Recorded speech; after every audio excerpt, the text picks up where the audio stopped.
What's up, hobby friends, and welcome back to Paint Bravely, the podcast where you can find a little bit of encouragement, discover new ways to make your hobby more fun, and most importantly, learn to paint bravely. All right, we got lots of good hobby stuff to talk about, some new stuff that's coming out, some pre-orders, some kickstarters, and just general good painting, good times.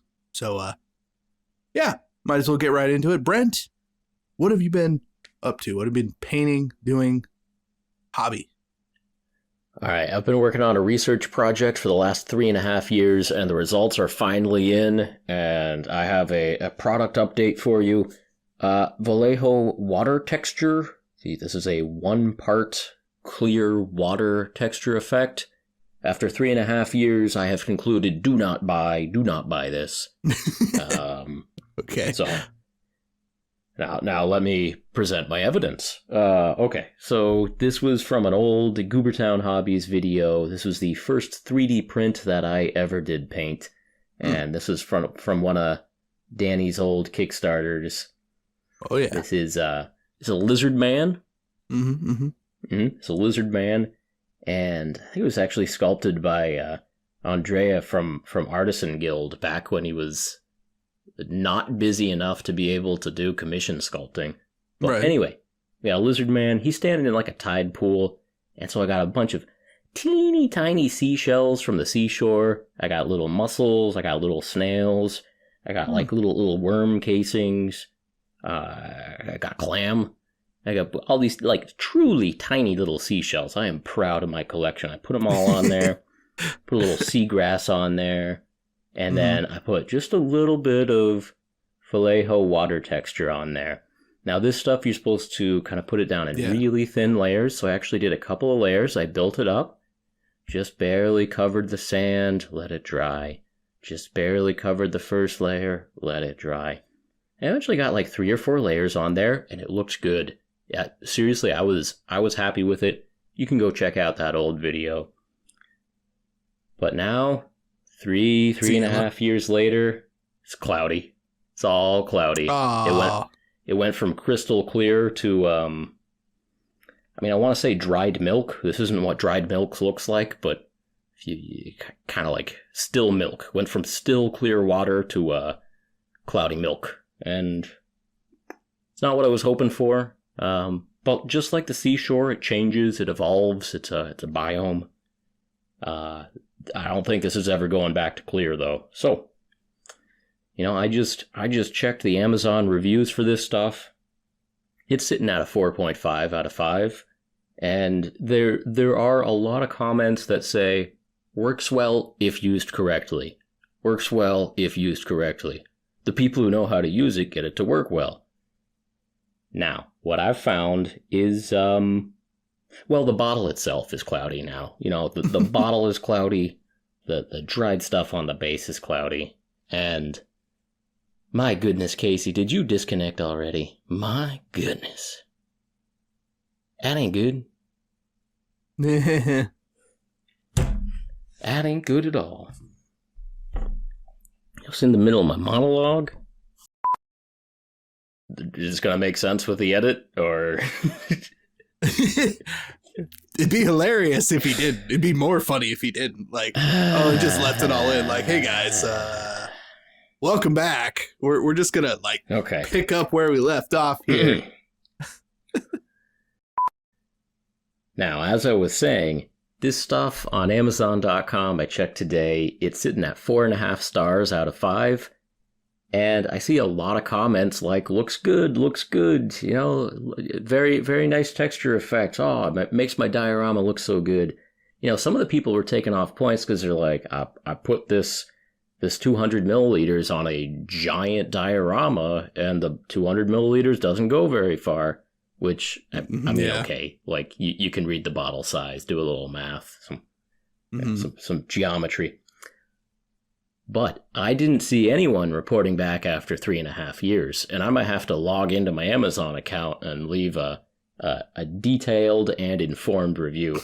Scathing review. Yeah, no, well, I try to be accurate. Now, if it's cloudy, though, it's like, here, if you want nasty milk-looking stuff on your base Yeah. after a couple of years. Like, and this has happened on a couple of projects I've used it on. So Yeah. it did it on these lizard mans. There were a couple of Amazons that I had paddling. A birch bark canoe had happened on them as well. Mm.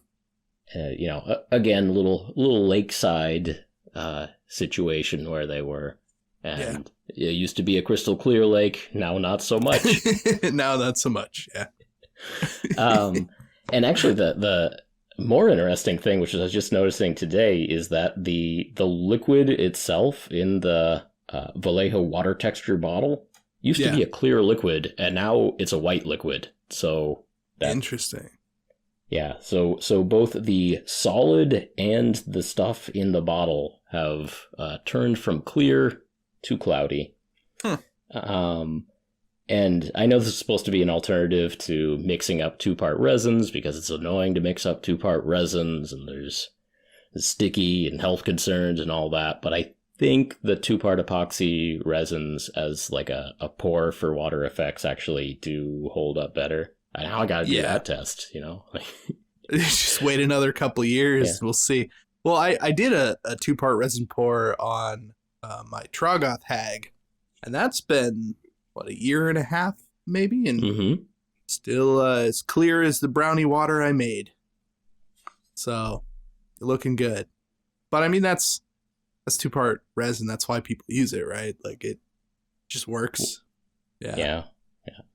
So, I know like a lot of the criticisms and the reviews about this stuff talk about it like cracking over a couple day period if you pour too deep of a pour, and so that's why you're supposed to layer it up a couple milliliters at a time. But and I think I'd heard maybe somebody say something about the cloudiness at some point, but it looked good for a year. And for anyone who has used Vallejo water texture before, let us know in the comments what your results are, and if it's been less than a year, get you those pictures while you can. Save it in your memory. Yeah, really. Remember the good days. Nothing lasts forever. Yeah. I mean, I guess if you started an army at the beginning of a new edition and it lasted you 3 years, then it's fine. Like, you weren't going to use that army in the new edition anyway, so whatever. Oh. Yeah. I'll leave you with this final note. A glass clear liquid which levels itself even on irregular surfaces to reproduce the effect of transparent still water. Well, I mean, for a little while. Yep. So. Yeah. Anyway. That's a bummer. Live and learn. It sucks because that stuff's like, it's pretty permanent. I mean, it's thinner than like a 2-part epoxy for doing a thick pour, right? Like, if, in fact, my Troggoth hag did turn, I'd be pretty disappointed because, like, got a good amount of her feet in the epoxy. Hold on. Wait, I'm just discovering something now. There's really weird stuff on it, but if I can kind of wipe the nasty layer off and get back to a clear underneath. So what you're saying is, after 3 years, either enough dust built up that you can't see through it, or it molded. Well, it's like silverware. You gotta clean the tarnish off every once in a while. Is that it? Keep a butler staff around to really keep this sparkle clean. I mean, yeah, that'd be nice to have just some guy polishing models. Yeah, like, Sir Anthony Hopkins from Remains of the Day. He's just sitting there cleaning up all the old stuff in my mansion. You have dust on these. We need to take care of this. It's a little rag. I think with a Q-tip and infinite patience, I could restore this to a nice looking tide pool, but ain't nobody got time for that. What have you been up to, Casey? Oh, cloudy it is. Oh man. I've been like not taking a break so much. So I did take a video off, if you will, to go to Adepticon, film stuff, do all the stuff. So I've been working on videos and I'm like kind of ahead right now. So I've just been doing a refresh on a lot of my stuff. Got a new header and stuff on the YouTube channel. So, it looks nice. yeah, like just reaching out to people and things and making plans, I guess. I've got 3 or 4 videos I started scripts for, and just trying to get work done while I have a little extra time before I gotta jump back into it, so it's it's been nice.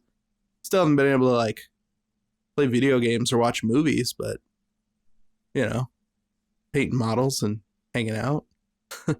Actually, I had a friend come over who has a whole bunch of action figures, like old busted ones, and he's been taking them, putting them together, kind of kit bashing these action figures, if you will, and he's been attempting to paint them like old like 80s action figures and kind of like old G.I. Joe art with the fluorescent colors and all this different kind of stuff. So he actually came over the other day, and we built a model, primed it, and I'm kind of teaching him some of the ways, painting. It's still a little bit different being on a rubber action figure, but it's kind of interesting. It's been a fun process so far, like trying to revive this old figure. Yeah. How does the primer hold up on that? Like, so far, it seems all right. I mean, the figure's pretty rubbery, but like the old action figures really had the kind of hard joints. Like, you either have to boil the model or, put it in super hot water, or use a hairdryer on it for a pretty good amount of time to like pop the joints together. So a lot of it, the points of articulation don't really matter so much, and the rest is just normal. I mean, these models are more for like he takes pictures in scenes, kind of makes it look like a movie scene or whatever. Yeah, so that's pretty neat. So it's not going to be like handled too often. So far, just like holding it to paint, nothing's come off. I'm more worried about the weapons because they're kind of flimsy and rubbery. But he also brought over a bunch of 3D printed like scale weapons for these action figures. So those are hard and normal.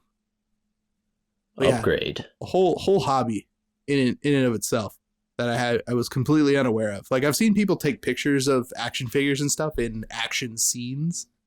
And that's pretty sweet, but yeah, going through and customizing and doing all the stuff, like, it's been pretty fun. I might think about picking up some jank old action figures and rescuing a few of those. Yeah, that does sound fun. Yeah. Was it all G.I. Joe, you said, or some other stuff too? Yeah, he pretty much just had G.I. Joe stuff, but making them look like whatever character from whatever movie kind of thing. The one we were working on was was it Snake Eyes G.I. Joe? Pretty sure that's a thing. The Could ninja be. guy. Pretty sure. Somebody will know. People know. Yeah, no, it is. It is. But that was one we were working on in particular, so pretty interesting. Definitely a change of pace from doing models. Like, I thought it was going to be a little easier than it was. Like, I only got a couple of coats of paint down, but it was like, oh, this is it's just the scale being different and everything. Like, I've painted larger scale models, but this is bigger, much bigger. Sure. Yeah, so it's a little different. Yeah, so doing that, a lot of that, and then I finished up some goblins, painted a couple of those chariot goblins that we picked up at Adepticon. Yeah, that was pretty good. Made a whole video about that, rescuing models in a hotel men's room. That was an interesting experience. Yes, it was. Brent following me into a bathroom with a camera. It's like, nothing to see here, people. Yeah. Don't worry about it. Yeah. Look happy, move with confidence. Who's going to stop you? Just walking into a bathroom with a camera. Who's gonna stop you? Apparently no one. So that's we fine. only passed Vince Venturella, and he just said, "Hey, how's it going?" He didn't made no attempt to stop us. He's like, it's fine. I get what you're doing. He wasn't asking questions, that's for sure. Yeah. No. In fact, I didn't talk to Vince much after that. Weird. Yeah. Weird. Oh man. Yeah. So well, I Vince, the goblins turned out eventually- great. Just so you know. Oh yeah, they're good. They're good looking goblins. I did figure out that specifically they are from the wolf chariot, not the goblin war chariot that Eric did tell us that was from. Just want to throw that out there. Wolf chariot. It took a while to find, actually. There's not a lot of information on some of the stuff. They have those like old Games Workshop like white pages with like the really crap black and white photos and the, like a little price under it or whatever. Yeah, the chariot was like $6 or something, and back then. Wonderful. Something crazy. Yeah.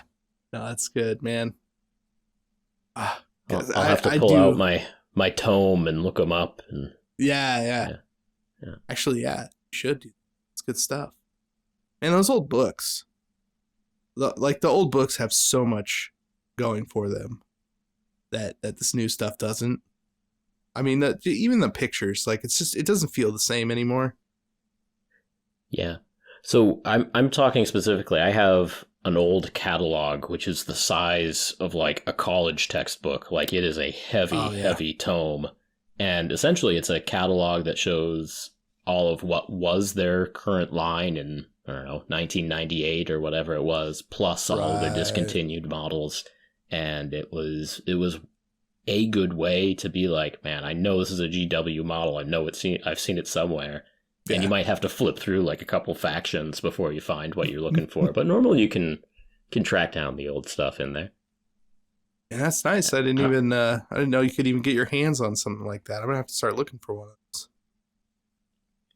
You know, yeah. I think I have 2 of them. Maybe someday I will gift you my least favorite of the 2. something like that.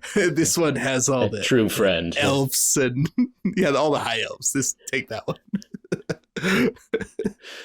No goblins. I don't know. I have like a year 2000 and a year 1998. I'll figure out which is my favorite one, and I'm gonna guess it's probably the 98 one. Like that's the 3rd edition, like Dark Eldar. Well, no, it's cumulative. Those big tomes had like everything up to the date they were published. They didn't leave. And anything I don't know when the last date. And I don't know what like the last published version of that book is, but that's got to be a hot item.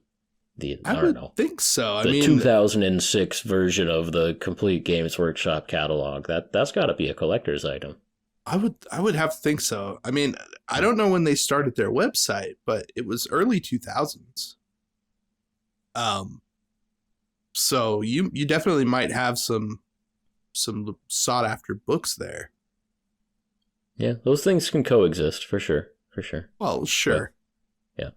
I'm just thinking like Games Workshop putting money into 2 different things. Like, well, we have the internet now, so print is dead.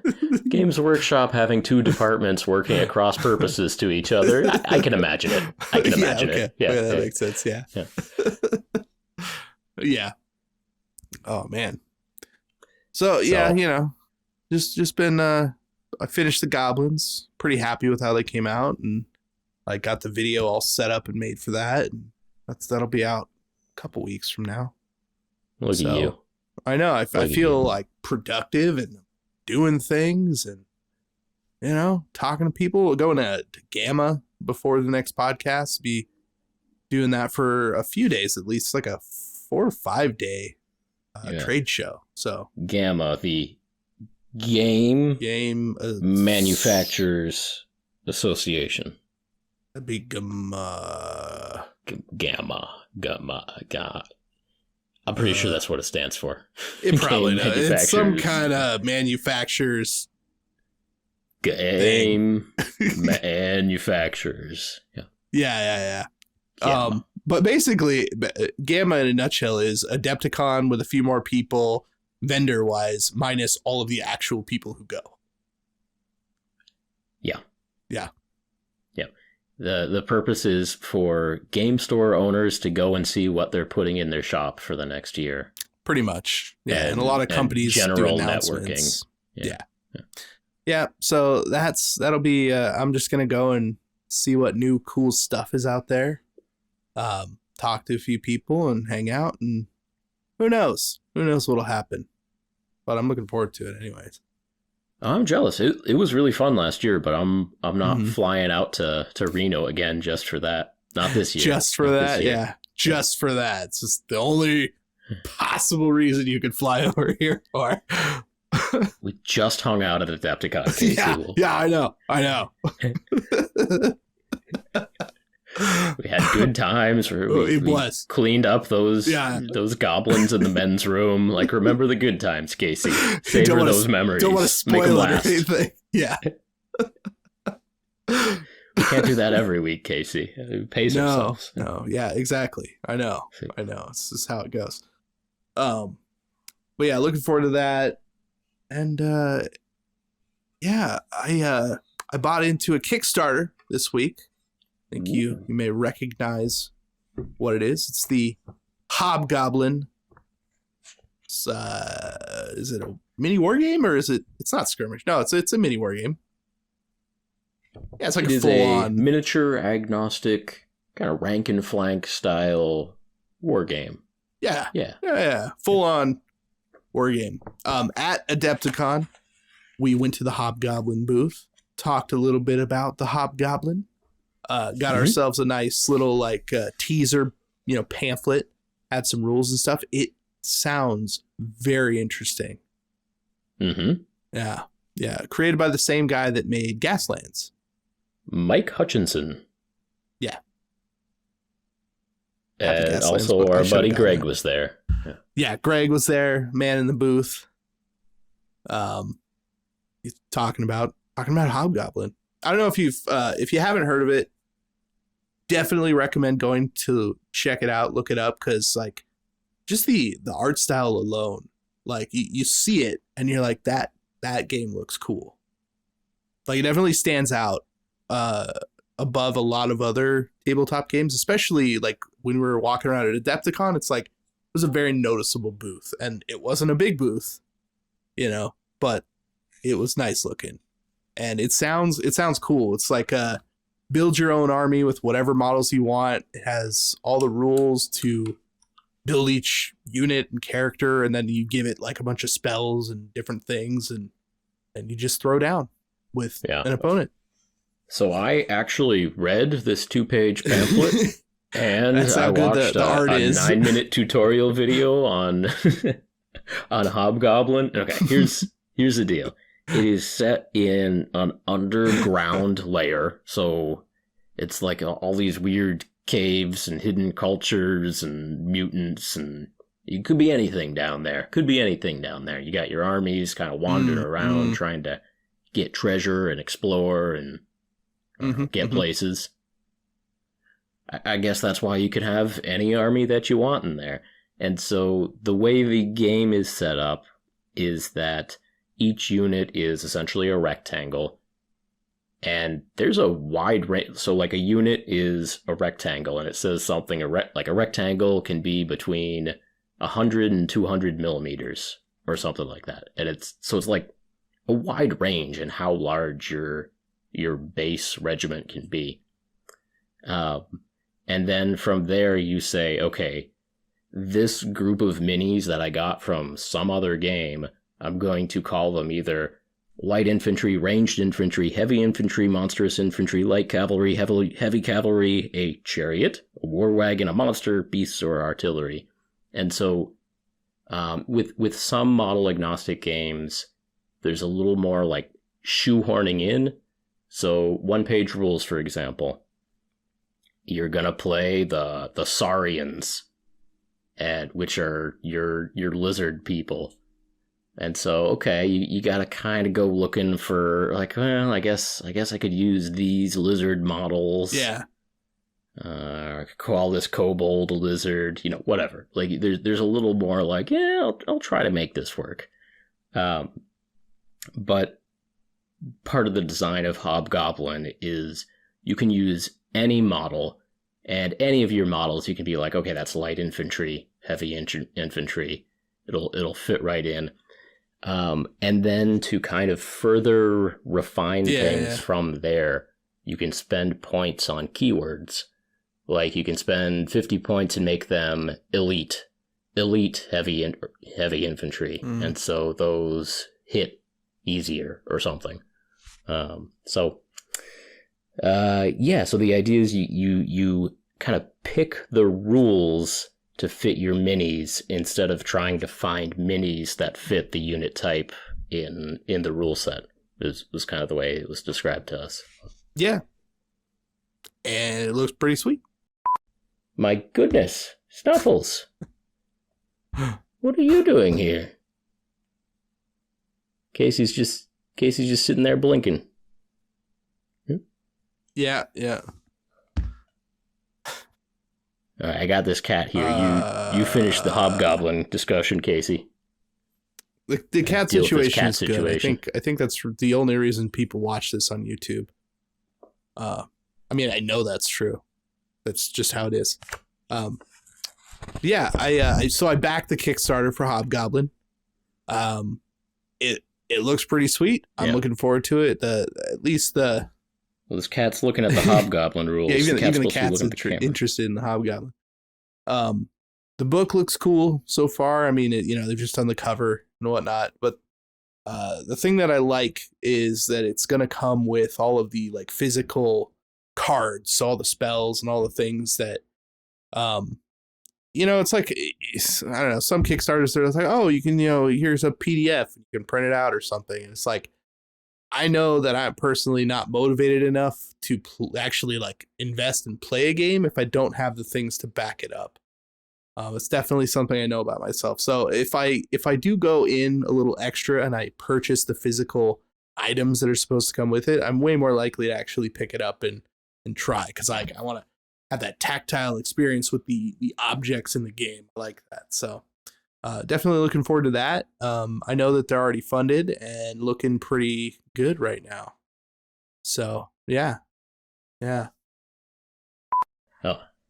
One last thing to say about this Hobgoblin business is that the way attacks are resolved has to do with kind of a rock, paper, scissors sort of situation where heavy infantry versus light infantry or ranged infantry versus light infantry, they're all kind of strong and weak in different matchups. It's not like, heavy infantry just has toughness 4 across the board or something like that.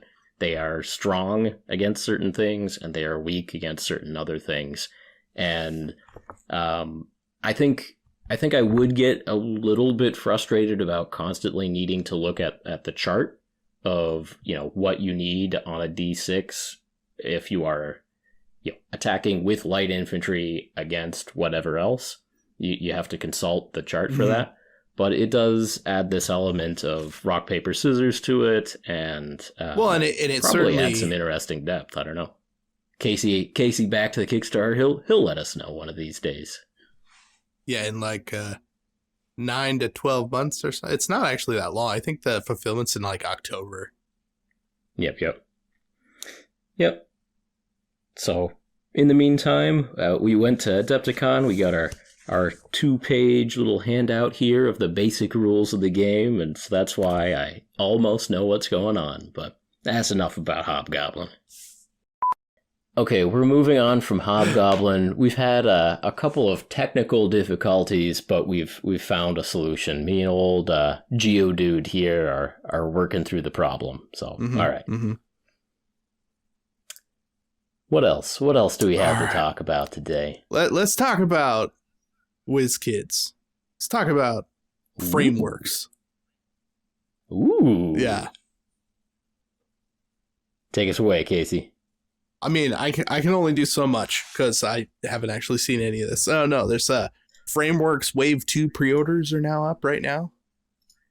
Is that true? Yes, that they true? are. Yeah. Yes, they are. So somehow, even though, Paint Brave podcast talking not so nice things necessarily about the Frameworks line, or not necessarily negative things, but we just said their prices over and over and over again. That's all we did. And how many models come in a box? Yeah. Yeah. So what was the Kobolds? $55 for, what was it, 5? Seven models. It was $50 for 7 kobolds. Okay. Which, given the fact that they really kept true to the small creature size of a kobold, yeah, it didn't feel great. No. It didn't feel great. Like 5 15mm models. Ooh, we don't need to get back into it. We don't need to go there again. No. Those were dark days. But no. Wave 2 though. Wave 2. It looks like WhizKids is doing a wave 2 of frameworks for D&D, and I'm also seeing on their pre-orders that they have sprues for Pathfinder. They're calling them Pathfinder Legendary Cuts, and within those Legendary Cuts, it looks like they have some hero models that are similarly priced at $15, the way they were with frameworks. But I'm also seeing a set of goblins, a set of Pathfinder-style goblins. Football heads. Football head goblins. 18 miniatures for $50. Okay. Now either the Pathfinder licensing team really put their foot down and said we cannot have a D&D kobold fiasco disaster. It's likely. We need to really make an example out of these frameworks wave 1 kobolds. Maybe that's what happened. Or maybe they just listened to Paint Bravely the podcast and like, you know what? We can fit more small creatures onto our sprues, and we can put more sprues into a box, and they really optimized and got 18 goblins for $50, which is still not a great price for goblins, but it's like it's in the strike zone at least. It's all right. We're getting there. Like, look, I haven't looked at prices for GW goblins lately, but I mean, you can get like 20 for like $30, and those are pretty sweet. I want to say that's about where it might be like 35 these days. Even if it was 40.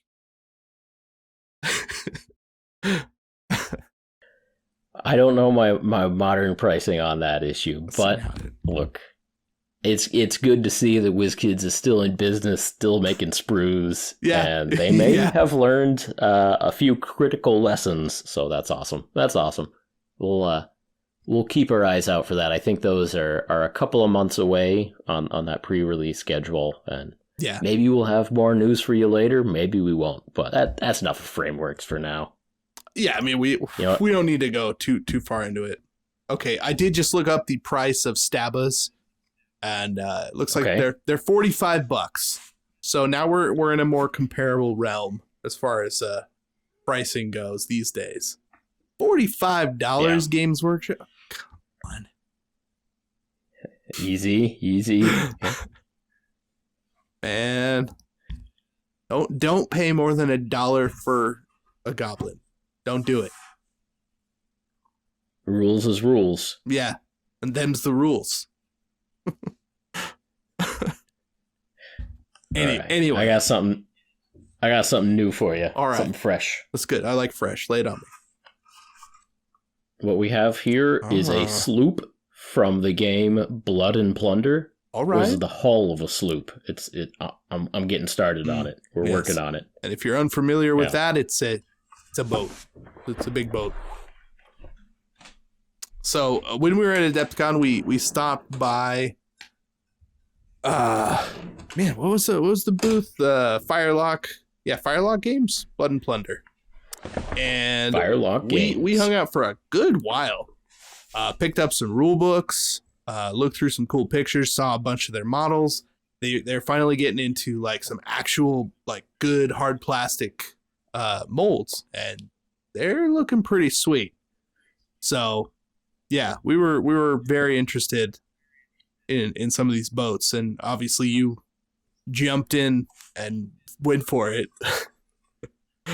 So it is a skirmish game set in the 16 or 1700s, basically pirates and privateers and colonialists and natives. You got the whole stew going on there. And it's skirmish game. It seems like 20 or 25 pirates per team, something like that. And often you will also have a boat or a ship with you.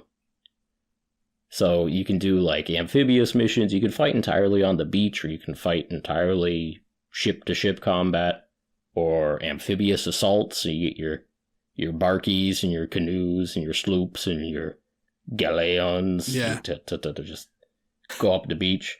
Do some island hopping and yeah. But of course, the real draw is the ship-to-ship combat, obviously. I don't know why you would play this game just fighting with stupid pirate models on the beach. That sounds awful. I think just being on the beach sounds awful, but I don't know. There's probably, I'm sure they have scenarios. I haven't looked too deep, but like imagine if you started on the beach and you have to escape with X amount of guys to man a ship without getting sunk, and then oh man, here comes off the other board edge a couple of ships, like we gotta escape, the East India Trading Company or whatever and get out of here. Like that sounds cool. Like to start on land, get in some canoes, get on your boat, and then try and get out of there. So like I guess for like story and narrative purposes, having the option is pretty sweet. Gotta say. Yep. Yeah. Yep. So they had a giant starter box at Adepticon, huge, which we did not buy and take home with us. Huge box. Not. It was bigger than my suitcase. Like, there's no way. I've never seen another game company use that size box. Yeah, I think the only thing that may be comparable, and it's still smaller, is like Frosthaven, Gloomhaven. It's a big box. But then again, the ships are huge, right? Like they're huge. They're decent size. I mean, they're big. They're meant to be able to fit like 20, 25 minis in there. Yeah. So they have a cool system where the bases they use are 20 millimeters. So the height of a pirate is normal 28, 30 millimeter scale, something like that. Yeah. But the bases they use are just shrunk down so that you can get more of them on a boat. And, I think this is the best system I've ever seen in terms of having infantry and vehicles all working together. So like you can, the infantry or the humans are supposed to go inside the ship and they all just go and fit in the ship, and you put them at their battle stations next to the cannons they're supposed to be manning, and seems cool. So yeah, I gotta finish building my sloop. So the starters kit came with 2 plastic sloops, and I mean, a real life sailing ship has so many lines and cords and ropes and rigging and all that stuff. These have 2 masts, and they actually don't come with sails or rigging, but you're supposed to just kind of tie a couple of elastic lines as the stays for the masts, and then kind of cut out some paper sails if you want to do that. And so it gives the impression of a sailing vessel without really going full simulation on it. Yeah, although, some people, I guess, that have been playing that game for a while go all out on the rigging and the sails, and like those do look really cool.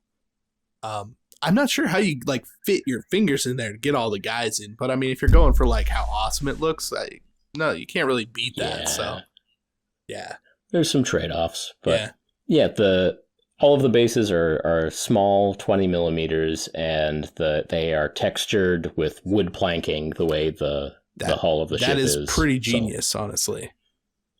Like the texture is the exact same. Yeah. It's not going to be like goblin green bases standing all over my boat. My brown boat. Yeah. Ruined. It's a ruined boat now. Oh, man. Yeah, it looks pretty cool. I still haven't picked up any boats. But nah, I see you holding that up there. And man, I kind of want some boats now. So I've got some boat building advice here. Okay. Now, this sloop has 4 gun ports on each side. Starboard and larboard, what eventually becomes port and starboard, in modern times. But we got the starboard and larboard, and there are 4 gun ports on each side. Now, on the main gun deck, 3 of those 4 gun ports are just out in the open, and one of them's in the captain's quarters, and I glued the captain's quarters together, so I don't know how I'm going to get the cannon in there. I need to drill a hole in the bottom of my boat to get a cannon in that 4th gun port. So, I'm gonna say keep you updated on that one. Yeah, captain's quarter. Yeah, what's your update on that? That'll be next episode. I'm gonna ask you that. Yeah, tune in next time to see if I was able to jam a cannon through the gun port.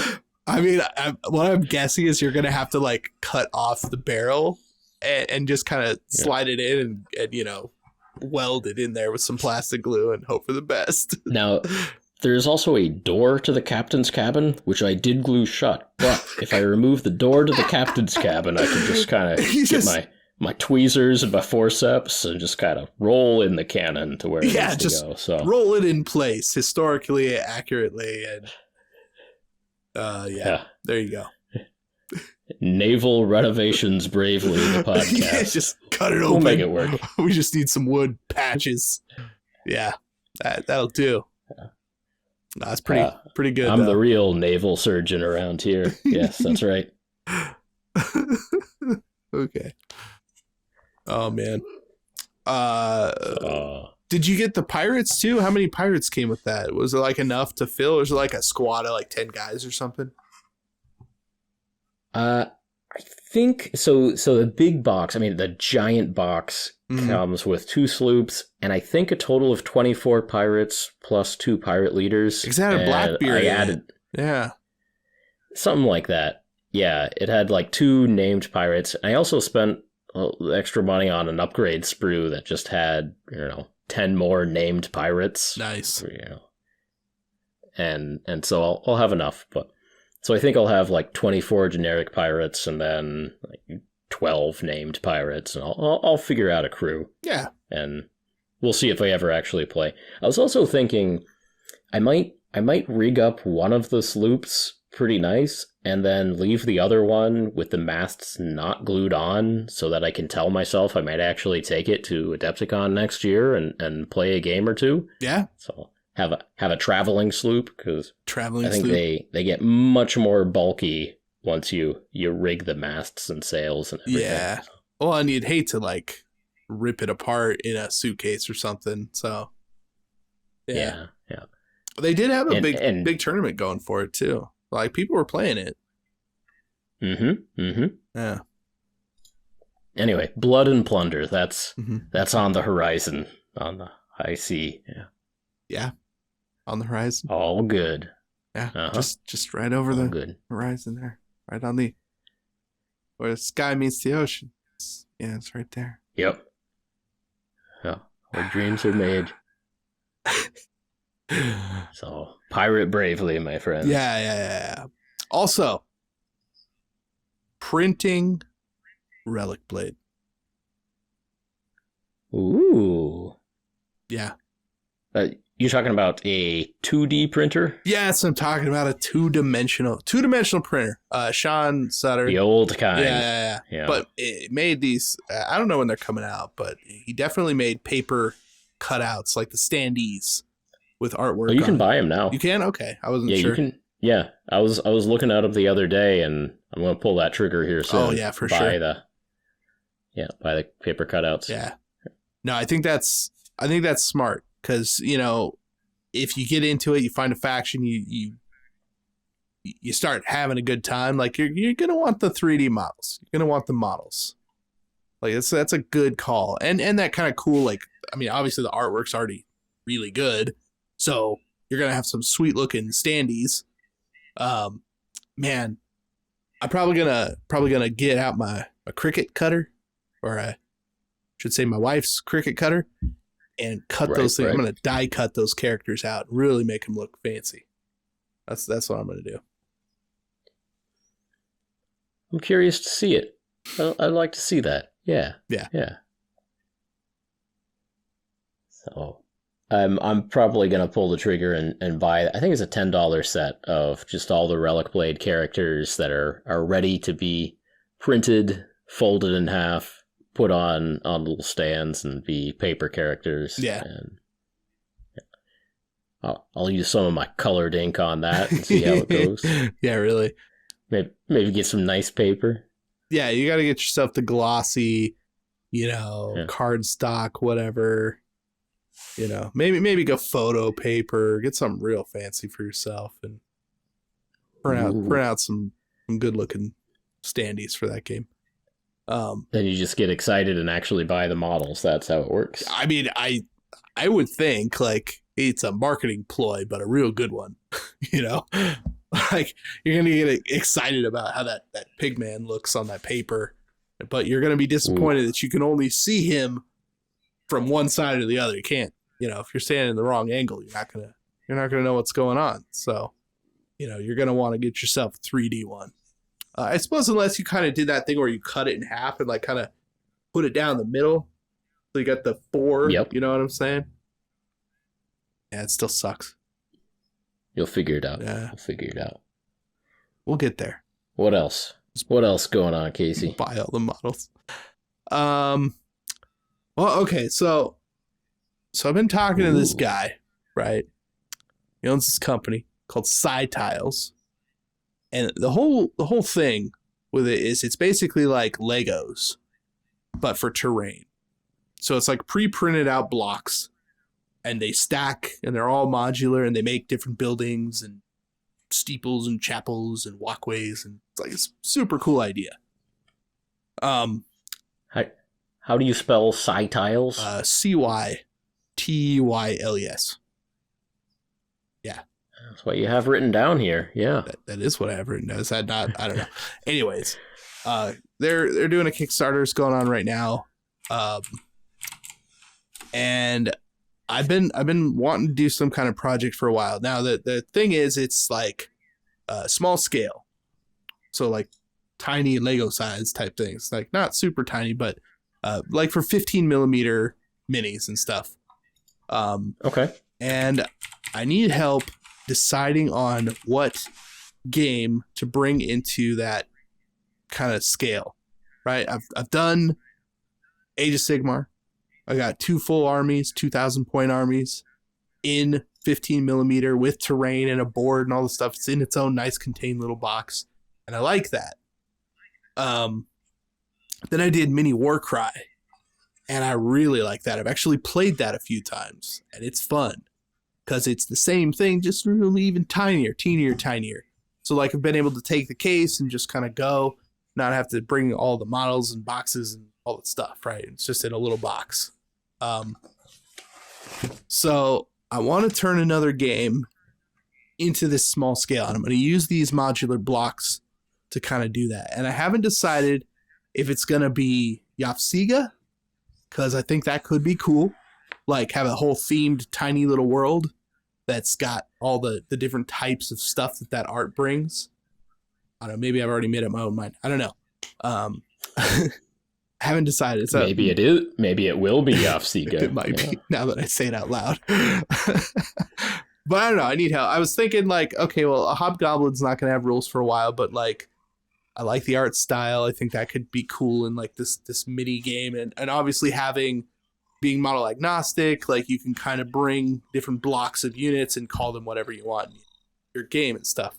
So I like that idea. And obviously cards can fit in a box like that. 1-page rules is an option, but I don't know. I don't know what other types of little fantasy skirmish games would work in 15 millimeter. So kind of hoping for some input, if not from you, from the comments. But you got to have something that I don't know about. You got to. Should Casey make tiny Yafsiga instead of a 24-inch by 24-inch board? Should he make it into a 24 centimeter by 20? Wait, no, that's not the conversion. No, that's not right. It's not. That ain't right.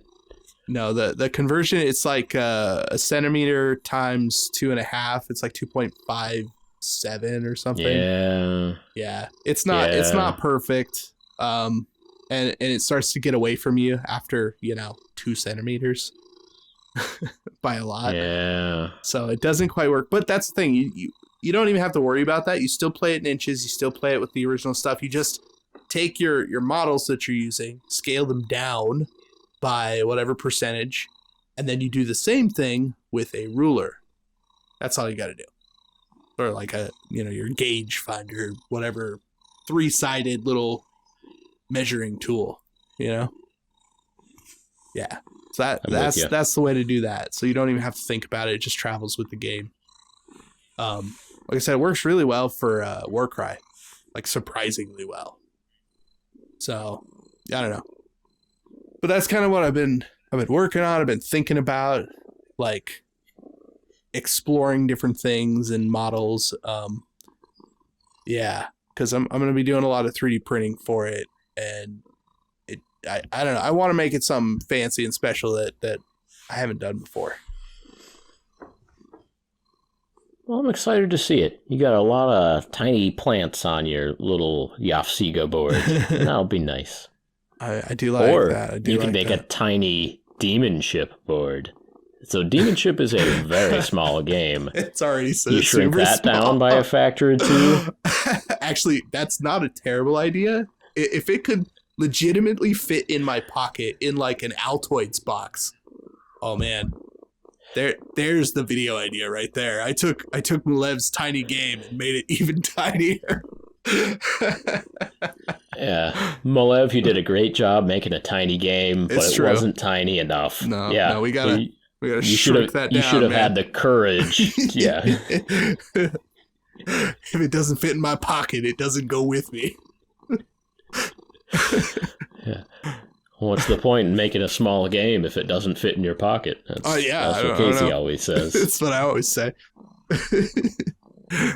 Yeah. That is an interesting idea, though. Just pocket games. It's a deeply stupid idea, but I encourage you to try. No, we're talking like YouTube realm level of mostly pointlessly stupid, but it's fun. Like, I mean, because the principles still apply, right? It's like 3D printing, making terrain, doing all this stuff. But it doesn't take me a month and a half, honestly. And like, to be fair, okay, I actually think that painting 15 millimeter models is absolutely worth your time. It's actually very fun. Like, okay. When I was doing the mini Warcry video, like I painted, I don't know, 20 models to like a pretty decent standard in like 2 weeks with a board and terrain. And like, it looks sweet and the models look sweet. And it didn't take a lot of effort to like, I mean, cause you want to highlight something or, it's like you barely make a mark on the forehead with like a lighter skin tone and all of a sudden like, oh, that stands out a lot. It looks really good. It's this there you go size to all this stuff. I don't know. It feels like a lot less work to get something to look really nice. Also, since like a wash on a 28 millimeter, 32 millimeter model, it kind of sits in the recesses. We kind of know what it looks like. On a 15 millimeter model, those lines are like 50% bigger. So the like black lining looks pretty legit on a smaller model. It just makes things stand out even more. I don't know. It's a good time and recommend it. Heck yeah. Yeah. Yeah. I gotta give that a shot one of these days. Little tiny models. Yeah. I'm hearing good things. From me. Yeah, I trust you mostly. Mostly, yeah. That's good. I'm glad because, it really is worth doing for sure. Like, it'll take Blood and Plunder, make that 15 mil. That sounds nice. So that's not a bad idea too. No, because I can get ships that size. Yeah, Firelock Games also did have a smaller scale. Did they? Oaken something. Oh yeah. Was it Oaken powder? Oaken blood. Oaken barrel? Oaken plunder. Oaken barrel. Yeah, they had the Oaken barrel, which was, much, much smaller scale ships. and so Sure. you get a little bit of naval combat, which is cool. It's a different thing. You don't get the little people. You don't get to put your little people on their ships. Okay. But you get the ships. You get more ships. So. Okay, so yeah, so in this case, if I took a ship and made it smaller, but then I took 15mm models, made them smaller, then I could put them on the ship. Aha. Best of both worlds. yeah. It's best of both. You get a little bit of both. I don't know how that scales as far as the board size to what I have, but because so far, like I've been able to make like Age of Sigmar work. The board's still pretty big. It's not necessarily like pocket sized. You have to still have a pretty big board to play it on, but it's, you know, like you play it on a pretty small table, you know, relative to a 6x4, right? But taking like a Warcry size or like Yafsiga is what, 24x24. Like that's not a lot of shrinkage to have something fit inside of a box with just a little bit of tweaking. So yeah, but Blood and Plunder might be a little big. I don't know what scale they're in technically.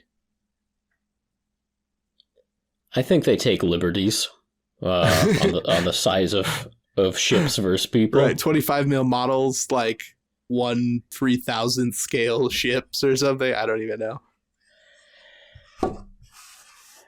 Yeah, doing some math. Yeah, not a very large sloop at that scale. Sure.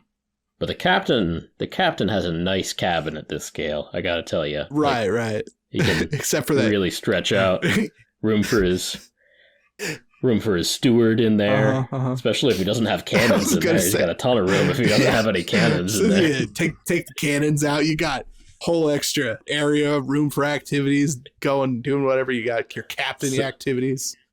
You know, he's got his own private window. Nobody else can see him. It's great. That's right, on each side of the ship. Yeah. That's right. I'll keep you updated on my sloops and their captains for sure. I'm excited about that. I do want to know how you end up fixing the cannon, because without like ripping it apart completely, I don't know how you're gonna get that. I think I'm gonna rip off the cabin's door, the captain cabin door, and just slide 2 cannons into the door. And are they gonna fit? Yes. Okay. Pretty sure. I mean, I'll let you know on that too. Isn't that how they would have gotten the cannons into a boat to begin with? It's not like they built it in there. They had to. Oh yeah, it'll work. They had to open the door, slide the actual cannon in, like so the scale should, you know. Yeah. Let's hope. I think actually just all of the walls were collapsible. Is how it actually worked. But yeah, like there weren't any cabins by the time it was time to fight the ship. Maybe that wall stayed in place. I don't know. But anyway. I have no idea. Anyway, not important. Not important. Not important. No. We're not shipbuilders. We don't know. No. I built mine wrong anyway. Yeah, you're definitely not a shipbuilder. It was like 6 pieces and I still built it wrong. Yeah. Keep that in mind. Put your cannons in before you glue the door shut. It's a good call. That's right. It's a good call. But do check out Blood and Plunder. I'm intrigued. I'm curious. Yeah. Yeah. So, all right. What else? I mean, I got not a lot of hobby stuff, but I know we got a couple little things. Okay. You wrote them down. What you got? Today? Yeah. Oh. I don't know. I mean, I can keep vamping. Yeah. I got another one. All right. Yeah. So I've actually been. Last time we talked about me needing to paint bravely and actually get some paint on my expensive dry brushes. And I did that. You did that. I did that. Oh, good. And you called me out on not painting bravely, so I did it. I put some paint on my brush, and I was brave about it. That's good. I'm glad. And yeah, so I was working on some BattleTech minis, and so I started off by, spraying some BattleTech mechs red, and then I gave them an orange dry brush to pick out the highlights and everything. And then, it'd been a while since I did this, but I gave them an oil wash. And I do actually have a hot tip of the day on oil washes. Okay. It's not too much of a hot tip, but I will die on this hill is that mixing your own oil washes is not as good as store-bought oil washes. That's true. Now, I went out and I bought all the nice stuff. I bought my Da Vinci stupid expensive mineral spirits and paint thinner. What was your first problem? I bought my Winsor Newton nice expensive tube of black paint and nice expensive Winsor Newton brown paint, and I mixed all that together, and you get a perfectly usable oil wash. Yeah, but there's still like floaties in there, like tiny little chunks that don't settle into the recesses and stay on the flat areas and are definitely noticeable. Okay. So I normally will mix it up in a little glass vial and then, shaking up the oil wash. And then if you leave the glass vial to settle on the walls of the vial, the liquid will be like kind of draining down and going down to settle in the pool at the bottom of the vial. If you do the same exercise with store-bought, like, ammo, MIG, oil washes, you just get a nice, clear, consistent, not entirely clear, but like colored, oil wash streaking down the glass. But if you do it with a homemade mix of your oil wash, you get chunks. You just do. There's... Yeah. No way around it. Well, I think it's because the thing that you're using to thin it out isn't the same. Right? Like, sure. Mineral spirits will cut through oils and clean them up, and you can thin them with that. But it definitely like breaks down the paint in a different way. Whereas whatever the enamel is, the binding thing for the MIG and like Tamiya, panel liners especially, it's definitely way more consistent, which is why I generally use Tamiya panel liner. Like, I've just pretty much switched to that because it's just better. Yeah.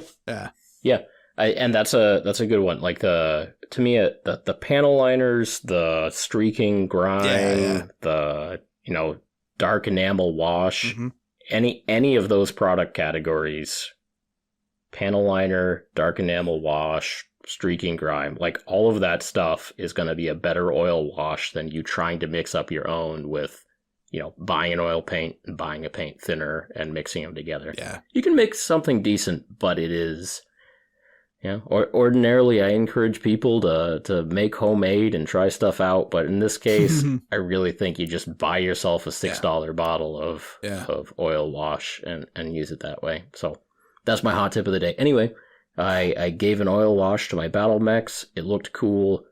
I did the thing where I came back with a cotton makeup remover pad to kind of wipe, come back and clean up the high areas. Oh, yeah. And that basically worked, except the makeup removal pads that I bought were kind of like stringy and fibrous, and so I just ended up leaving lint all over my battle mechs. So maybe I need to carefully choose which brand of makeup removers I use in the future. That's true. Other than that, it had been a little while since I did an oil wash, but battle mechs are a perfect candidate for it, and it ended up looking pretty good without very much effort. That's cool. Yeah, all the nice separating lines and panel lines in mechs definitely good for oil washes. That's cool. Yeah. And I'm glad you got to try out those brushes. That's great. You didn't ruin them or anything, right? They're still good. Well, they're not new anymore, but they're still good. Oh, yeah, they're not unused anymore. It's like, I bought me this fancy pants car over here. Still brand new. I haven't even turned it on yet. Got some miles on it now. It's got a mile. It's got a battle mech on it.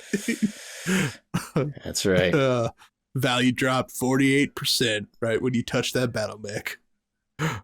Yes, it does. Yeah. But anyway, that's what's new with me. That's what's going on. That's good. Yeah. That's good.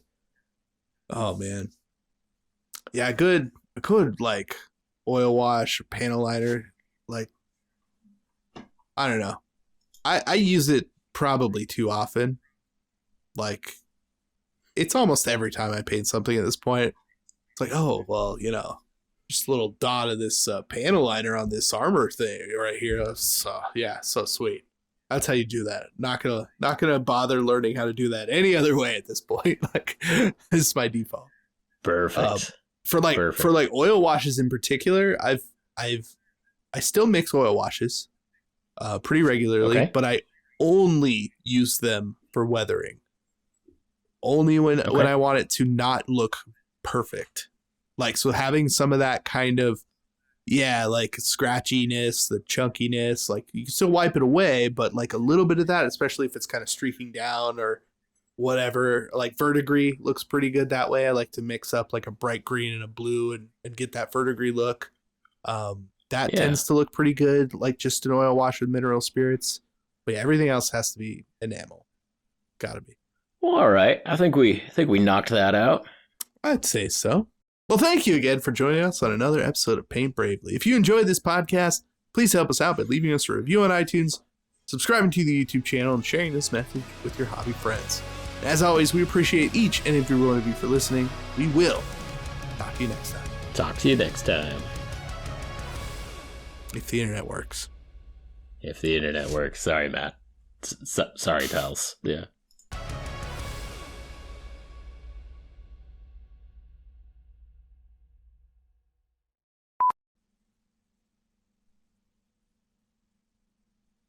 Casey, on my screen, you're just sitting there blinking. Are you? You're just doing that to screw with me, aren't you? Sitting there blinking, not saying anything. Waiting for your video to catch up. But you're not speaking.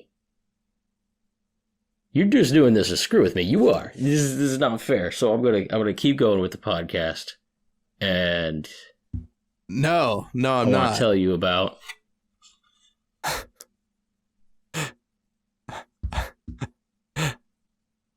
No, your audio is